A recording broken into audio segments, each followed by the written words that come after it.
Hello viewers, আসসালামু আলাইকুম। আরও একটি নতুন রেসিপি নিয়ে হাজির হলাম, যেটা হচ্ছে ফুলকপির চপ। অনেক সময় বাচ্চারা সবজি খেতে চায় না, তাদের জন্য এইভাবে যদি একটু তৈরি করে দেওয়া যায় তাহলে অনায়াসে খেয়ে নেবে।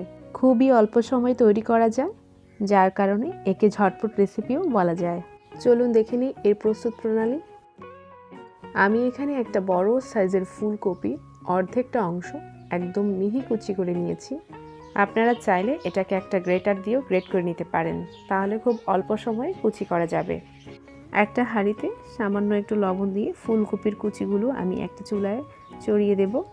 আমি কোনো ধরনের পানি দেব না, এভাবে একটু নেড়ে চেড়ে প্রায় 2 থেকে 3 মিনিটের মতো ভাপিয়ে নেব। 2-3 মিনিটের মতো এভাবে একটু ভাপিয়ে নিলে অনেকটাই নরম হয়ে যায়। কুচি করা ফুলকপিগুলোকে আমি এখন ঠান্ডা করে একটা মিক্সিং বোলে নিয়ে নিয়েছি। দিয়ে দিচ্ছি আমি 1/4 কাপ পেঁয়াজ কুচি, 1/4 কাপ পেঁয়াজ পাতা কুচি, আর 1/4 কাপ টমেটো কুচি, স্বাদ মতো কাঁচামরিচ, আপনারা ঝাল বুঝে দিবেন। দিয়ে দিচ্ছি 1 টেবিল চামচের মতো ধনে পাতা কুচি, আর দিয়ে দেব 1/2 চামচের মতো আদা বাটা, 1/2 চামচের মতো রসুন বাটা, 1/2 চামচের মতো গুঁড়া মরিচ। আপনারা বেশি ঝাল খেতে চাইলে আর একটু বাড়িয়ে দেবেন। আর দিয়ে দিচ্ছি 1 চা চামচের মতো চাট মশলা। চাট মশলাটা অবশ্যই দেবেন, এটা স্বাদ বাড়াতে সাহায্য করে। দিচ্ছি সামান্য একটু লবণ। লবণটা অবশ্যই একটু বুঝে দেওয়ার চেষ্টা করবেন, কারণ আমরা একবার লবণ দিয়ে একটু ভাপিয়ে নিয়েছিলাম। আর দিয়ে দেব এতে আমি একটা ডিম, আর দিব 1/4 কাপের মতো বেসন। বেসন যদি না থাকে তাহলে সমপরিমাণ ময়দা ব্যবহার করতে পারেন। আর দিয়ে দেব এখানে 2/4 কাপ চালের গুঁড়া।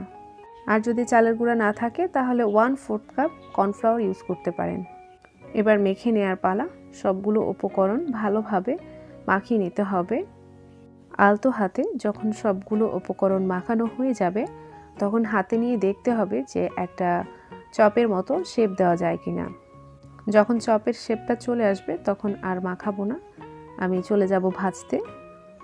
আর এদিকে একটা ফ্রাই প্যানে আমি তেল গরম করতে দিয়েছি। তেল গরম হয়ে গেলে আমি একটা একটা করে চপ দিয়ে দেব। মিডিয়াম টু লো হিটে রেখে চুলার ফ্লেমটাকে তারপর ভাজতে হবে, যেন ভেতর পর্যন্ত ভালোভাবে কুক হয়। যখন নিচ থেকে একটা কালার চলে আসবে তখন একটা শাঁসলি কাঠি দিয়ে উল্টে পাল্টে ভেজে নেব।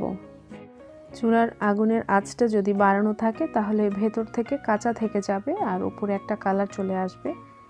এভাবে অল্প আঁচে আমি এটাকে উল্টে পাল্টে ভাজবো গোল্ডেন ব্রাউন কালার আসা পর্যন্ত। 3 থেকে 4 মিনিটের মতো ভাজার পর এমন একটা কালার চলে আসবে। আমি একটা ঝাঁঝরি দিয়ে এটাকে উঠিয়ে নিচ্ছি, একটা কিচেন টিস্যুর উপর রেখে দেব যেন বাড়তি তেলগুলো সোপ করে নেয়। অনেকটা সময় নিয়ে ভাজার কারণে চপগুলো অনেকটাই ক্রিস্পি হয়েছে। আমি সবগুলো এভাবে উঠিয়ে নেব। সবগুলো চপ ওঠানোর পরে আমি আবারও দিয়ে দিচ্ছি।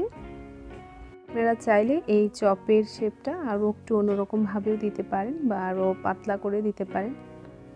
সেম প্রসেসে আমি এগুলোকেও ভেজে নেব। ফুলকপির এই পাকোড়ার আরেকটা রেসিপি আমার চ্যানেলে দেয়া আছে, আপনাদের সুবিধার জন্য এর ডেসক্রিপশন বক্সে লিঙ্কটা দিয়ে দেব, চাইলে দেখে আসতে পারেন। বাসায় একবার হলেও ট্রাই করবেন, ছোট বড় সবাই অনায়াসে খুবই পছন্দ করবে। ওপরে একদমই মচমচে আর ভেতরটা নরম। গরম গরম এই ফুলকপির চপ অনেক বেশি মজা। রেসিপিটি যদি ভালো লেগে থাকে তাহলে চ্যানেলটাকে সাবস্ক্রাইব করুন, লাইক কমেন্ট শেয়ার করবেন আর পাশেই থাকবেন। আল্লাহ হাফেজ।